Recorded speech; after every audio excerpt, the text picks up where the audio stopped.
जय श्री राधे कृष्ण। आप सभी का आपके अपने YouTube चैनल पे बहुत बहुत स्वागत है। आइए आज आप सब जानेंगे अधिक मास में पड़ने वाली वर्ष 2023 में पद्मिनी एकादशी व्रत के शुभ मुहूर्त के बारे में, पारण समय के बारे में, व्रत पूजा महत्व के बारे में, इस दिन क्या करना चाहिए, नहीं करना चाहिए, किन बातों का ध्यान रखना चाहिए, तो आप जानेंगे इन सबों के बारे में। आप सभी भक्तों को पद्मिनी एकादशी व्रत की ढेर सारी शुभकामनाएं। आप सभी के जीवन में लक्ष्मी नारायण की कृपा से आप सभी को सभी प्रकार के सुख और समृद्धि की प्राप्ति हो। लक्ष्मी नारायण आप सभी के इच्छाओं को पूर्ण करे। अधिक मास के शुक्ल पक्ष में पड़ने वाली एकादशी को इसे पद्मिनी एकादशी, कमला एकादशी, पुरुषोत्तमी एकादशी आदि नामों से जाना जाता है। इस दिन भगवान विष्णु, माता लक्ष्मी, भगवान श्री कृष्ण राधा और भगवान शिव, माता पार्वती के युगल स्वरूप का पूजन किया जाता है।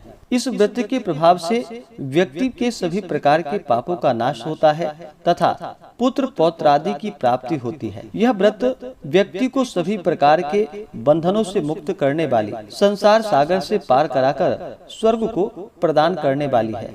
इस बार जो कि श्रावण के महीने में अधिक मास लगा है और यह अधिक मास जो कि 1 महीनों के लिए 3 वर्षों पर आता है और इस दौरान गंगा स्नान करना, दान पुण्यों का कार्य करना, भगवान श्री कृष्ण, भगवान विष्णु का पूजन करना, भूमि पे शयन करने का और जितने भी प्रकार के पुण्य कार्य किए जाए उसका अनंत फल बतलाया गया है। एकादशी का व्रत जो कि भगवान विष्णु, भगवान श्री कृष्ण को अति प्रिय होता है। जो भी भक्त सच्ची श्रद्धा के साथ इस व्रत को धारण करते हैं तो भगवान की विशेष कृपा प्राप्त होती है। यह सभी प्रकार के पापों को नष्ट करने वाली है। एक वर्ष में 24 एकादशी का व्रत होता है। वहीं पे अगर अधिक मास पुरुषोत्तम मास हो तो 2/26 एकादशी का व्रत होता है। हर व्रत का अपना अपना विशेष महत्व माना गया है।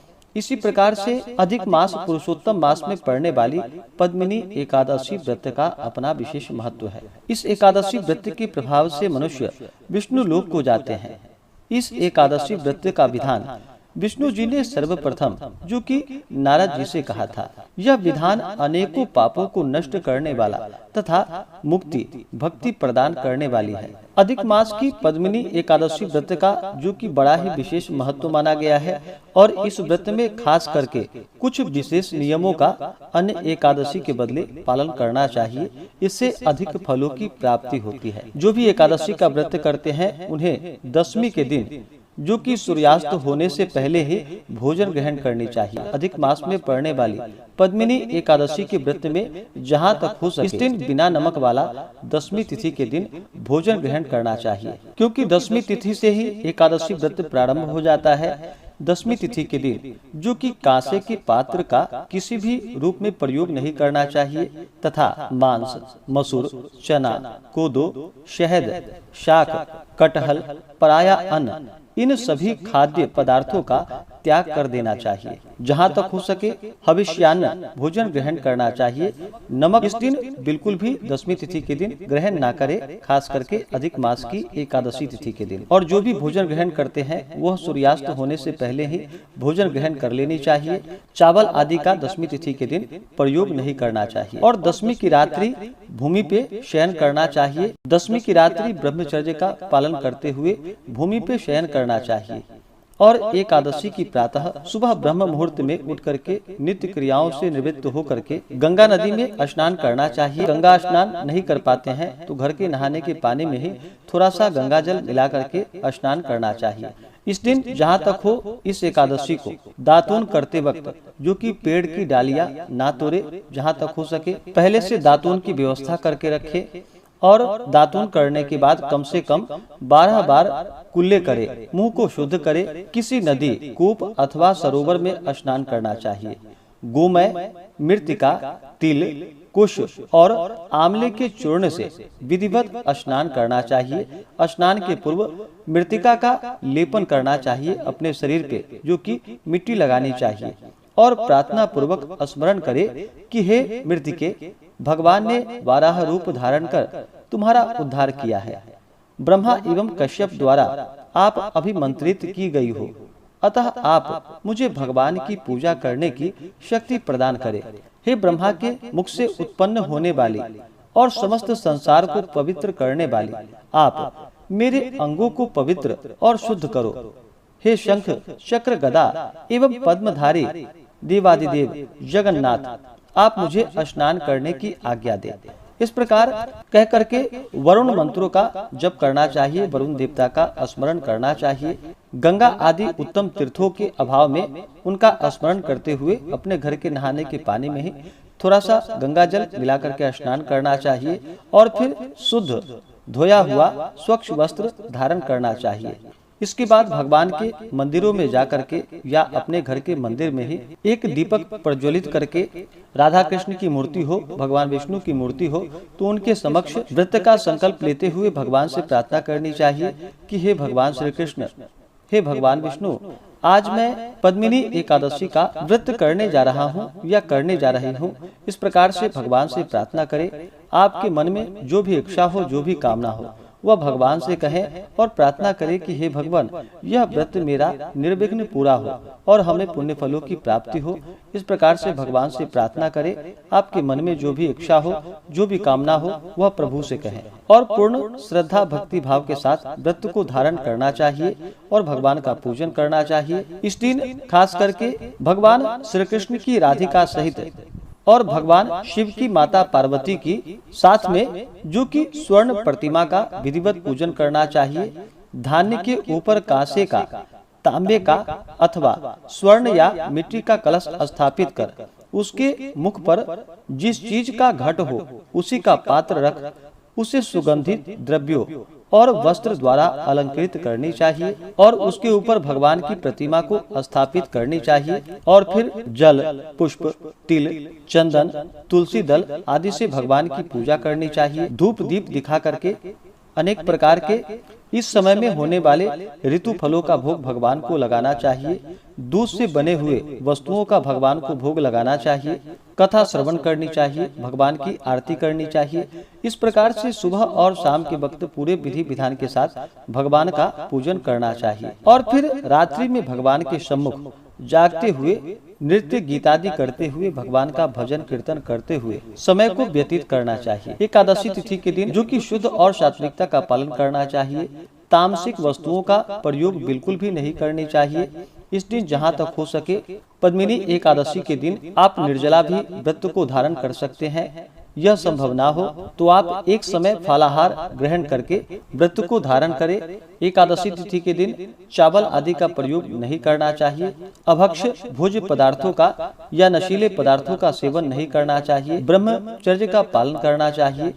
किसी के ऊपर व्रत के दौरान क्रोध नहीं करनी चाहिए या अपने मन में किसी के प्रति ईर्षा या द्वेष का भाव नहीं लाना चाहिए।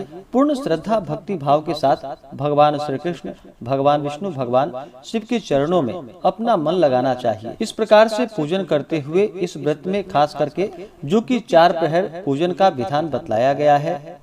पहले प्रहर में नारियल का फल, दूसरे प्रहर में बिल्व फल, तीसरे प्रहर में सोना फल और चौथे प्रहर में पुंगी फल अर्पण करनी चाहिए।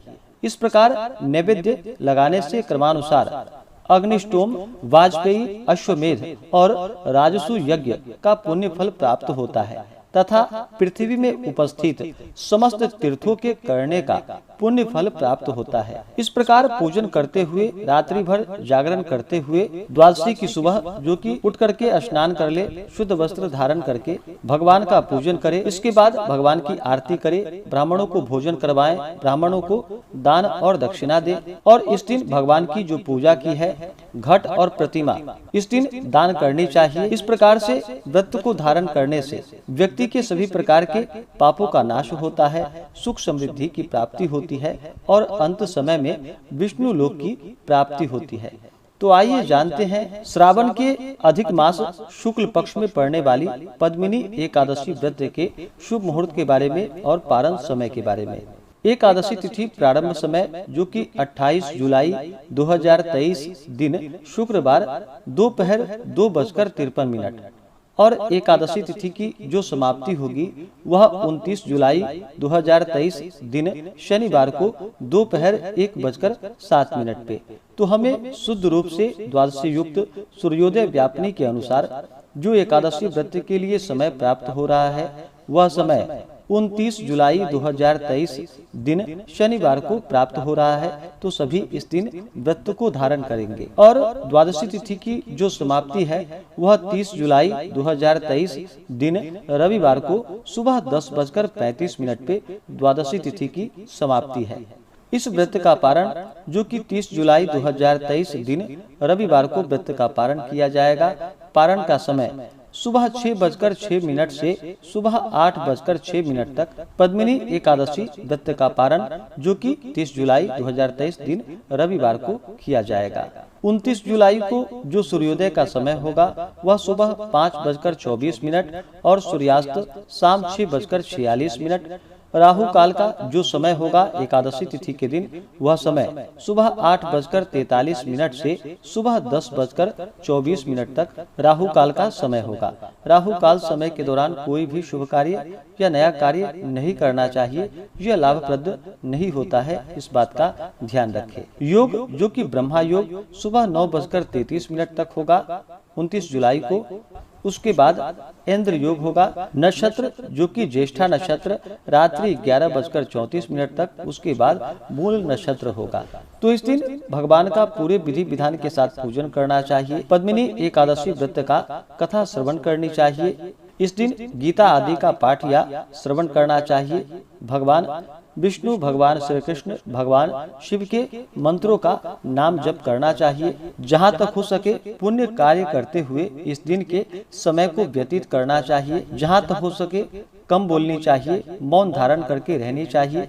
ज्यादा बोलने से मुख से न निकलने वाले शब्द भी निकल जाते हैं इस दिन, जहाँ तक हो सके इसलिए कम बोलनी चाहिए। और पूर्ण भक्ति भाव के साथ भगवान का पूजन कथा श्रवण करना चाहिए। इससे अनंत पुण्य फलों की प्राप्ति होती है। तो आशा करता हूँ कि यह जानकारी आपको अच्छा लगा हो। ऐसे ही ज्ञानवर्धक जानकारियाँ प्राप्त करने के लिए हमारे इस चैनल पे अगर आप नए हैं तो चैनल को लाल बटन दबा करके सब्सक्राइब करें, साथ में बेल आइकन घंटी को दबाएं ताकि मेरे वीडियो का नोटिफिकेशन आपको समय से मिलता रहे। वीडियो को लाइक करें, शेयर करें। सुखी रहें और स्वस्थ रहें। जय श्री राधे कृष्ण। धन्यवाद।